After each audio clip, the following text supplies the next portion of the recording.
पाकिस्तान और इंडिया का जो टाकरा होना है 15 फरवरी को, उसके बारे में हम बात कर रहे हैं। और बहुत सारे परम्यूटेशंस कॉम्बिनेशंस हैं जहां से हमें ये लगता है कभी कि पाकिस्तान की टीम के चांसेस ज़्यादा हैं, कभी ये लगता है कि इंडिया की टीम नंबर 1 है, उनके पास इतने सारे मैच विनर्स हैं। सो कौन सी टीम का पलड़ा भारी होगा वो हमें क्रिकेटर्स ही बता सकते हैं कि इस तरह के मैचेस में क्या सिचुएशन होती है। सर, अगर थोड़ा सा स्पेसिफिकली हम इंडिया के बारे में बात करें, कुछ प्लेयर्स उनके वाकई स्ट्रगल कर रहे हैं। जैसे अगर आप बैटिंग में देखें तो तिलक वर्मा एशिया कप के फाइनल में उन्होंने बचा लिया, अदरवाइज हम 5-6 विकेटें उनकी ले चुके थे।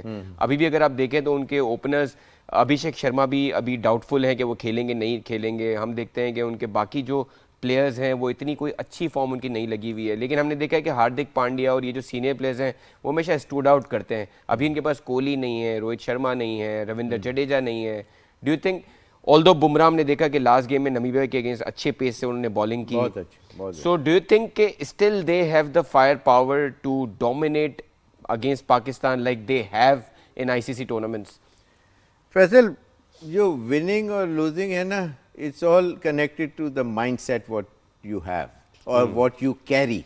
जी, अगर मैं जीत ही मुझे सिर्फ समझ आता है और हार को मुझे सोचना भी नहीं है, तो फिर you are bound to perform sooner और लेटर।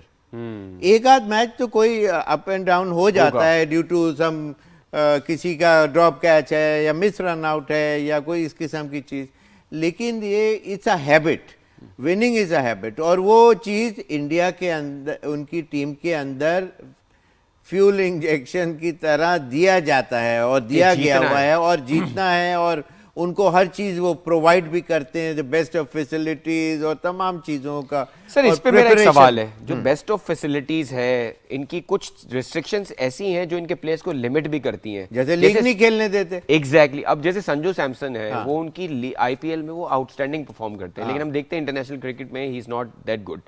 अब आपके जो इनके जो टॉप 5 के बैटर्स हैं, संजू सैमसन हो गए, तिलक वर्मा हो गए, ये सब आईपीएल के सुपरस्टार्स हैं, but they do not go out and play in Sri Lanka league और फॉर दैट मैटर आपकी ऑस्ट्रेलिया की बिग बैश की लीग में भी नहीं जाते वो, और पीएसएल का तो खैर सवाल ही नहीं बनता। So do you think that's going to play negatively for India this time round, because उनके सारे यंगस्टर्स जो है वो बहुत ही ज्यादा इम्यून है to play in Indian conditions? India की टीम इंडिया में तो बहुत अच्छा करती ही है, but now they have to come out and play in Sri Lanka. जब आपके कंफर्ट जोन से जब वो बाहर जाते हैं तो उनकी वो परफॉर्मेंसेस नहीं होती हैं जी, वो स्ट्रगल कर रहे होते हैं। Even in Australia, New Zealand, England के अंदर अभी जब शुभमन गिल कैप्टन थे यूके का, पिछले साल टूर था, देखें कोहली रोहित शर्मा के होते हुए वो शायद बाहर की कंडीशंस में, जैसे इन्होंने लास्ट जो T20 वर्ल्ड कप जीता वो यूएसए और उसमें वेस्ट इंडीज में हो रहा था, लेकिन वहां पे आपके पास कोहली और इस तरह के प्लेयर्स थे। अब ये ज्यादा मैटर करेगा मुझे लगता है ये नहीं, अब उनकी एब्सेंस से एकदम ओवरनाइट तो कोई फुलफिल उनके शूज में आके नहीं कर सकता, इसलिए कि वो that been legends of the game, और उनकी वो superior performance time in again नजर आती रही, और जिससे उनका एलिवेशन जो है अक्सर टूर्नामेंट जीत के नजर आती, हम देखते रहे। तो अब जब वो नहीं है तो फिर किसी को उनकी जगह जरूर लेनी अपनी है, लेकिन some stars are born once in a blue moon, और जैसे गवास्कर साहब आए, उसके बाद बहुत से और प्लेयर आए, लेकिन फिर कोहली का नाम आया जी। बीच में इतना, हालांकि बहुत प्लेयर खेलते रहे चाहे वो इंडिया हो, तो great players are not born every now and then. तो हम एक्सपेक्ट करें कि जी वो इस टीम में भी 3-4 ऐसे कोहली और रोहित शर्मा आ जाएंगे तो नहीं, लेकिन अच्छा कर रहे हैं, अच्छा करेंगे भी, इसलिए कि वो उनको इस तरह से प्रिपेयर करा हुआ है। बिल्कुल सही है सर। हमारी टीम बहुत इंसिस्ट कर रही है कि अब आप पाकिस्तान इंडिया को थोड़ा छोड़ें और थोड़ा यूएसए नीदरलैंड को एनालाइज करें। उन्होंने समरी बहुत मुश्किल से बनाई है, तो वो दिखाना चाह रहे हैं वो समरी। ये मैच वैसे बड़ा सरप्राइजिंग मैच था, हमने कहा था कि ये मैच काफी इवन स्टीवंस होगा और दोनों टीमें बहुत झगड़ा करेंगी जीतने के लिए, लेकिन ऐसा लगा कि जैसे नीदरलैंड्स ने प्लेट में रख के दे दिया। और ये मैच ऑल्दो नीदरलैंड्स ने टॉस जीता, लेकिन मुझे लगता है ब्लेसिंग इन डिस्गाइज था यूएसए के लिए कि वो टॉस हारे और उनको पहले बैटिंग करने का चांस मिला। और ये मैच ऑल्दो चेन्नई की कंडीशंस में हुआ, लेकिन 196 run is a lot to get while chasing down against USA attack, और eventually वही हुआ कि नेदरलैंड्स की टीम बहुत बड़े मार्जिन से 93 रन से हारी है ये मैच। बिल्कुल, नॉट ओनली दैट, ये इनकी परफॉर्मेंस यूएसए की बहुत अच्छी भी पिछले मैचों में। अब now they are seeing, sir इन्होंने पाकिस्तान से बहुत अच्छा खेला, इंडिया से बहुत अच्छा खेला।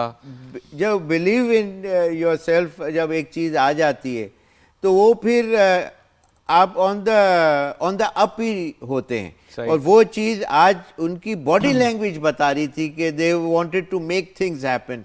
आप देखें आउट करने के बाद उसकी बॉडी लैंग्वेज, या कोई एक्स्ट्रा ऑर्डिनरी, कोई किसी ने कोई कैच किया या कुछ, तो पूरी टीम बैक कर रही है। चौका लग गया तो पैट ऑन द बैक की जरूरत होती है। अगर आप यूएसए की बैटिंग देखें, हमने पिछले मैच में पाकिस्तान के अगेंस्ट देखा था, शायान ने बहुत अच्छी बैटिंग की। आज शायान, बाय द वे मैं आपको बताऊं, जी आपने बताया मैंने ही पिक किया था पीआईए की टीम के लिए, कोल्ड्स की, जी 2010 के अंदर। बाय द वे ये पीएसएल में भी पिक हो गए माशाल्लाह। अच्छा, वंडरफुल।